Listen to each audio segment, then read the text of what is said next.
વધશે। દક્ષિણ ગુજરાતમાં માવઠાનો કહેર જોવા મળશે, કેમ કે હજુ આગામી 72 કલાક ત્યાં વરસાદ આવે તેવી શક્યતાઓ છે। દક્ષિણ ગુજરાતના અનેક જિલ્લાઓમાં વરસાદી માહોલ રહી શકે છે। 48 કલાક બાદ વધશે વરસાદનું જોર।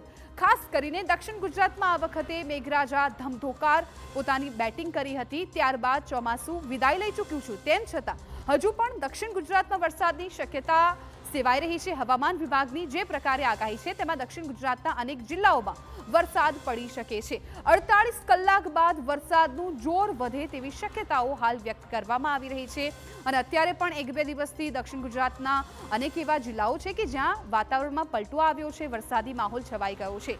એટલે માવઠા માટે દક્ષિણ ગુજરાતે તૈયાર રહેવું પડશે। ખાસ તો આ સમાચારથી ખેડૂતોની ચિંતા વધી ગઈ છે, કેમ કે અત્યારે જે ડાંગરના પાક તેઓ વાવી રહ્યા હતા એ પાક ભીના હતા, રસ્તાઓ પર પાક સૂકવી રહ્યા હતા, અને એ જ દરમિયાન ફરી એકવાર માવઠું પડતા એ પાક પણ પલળી ગયો છે।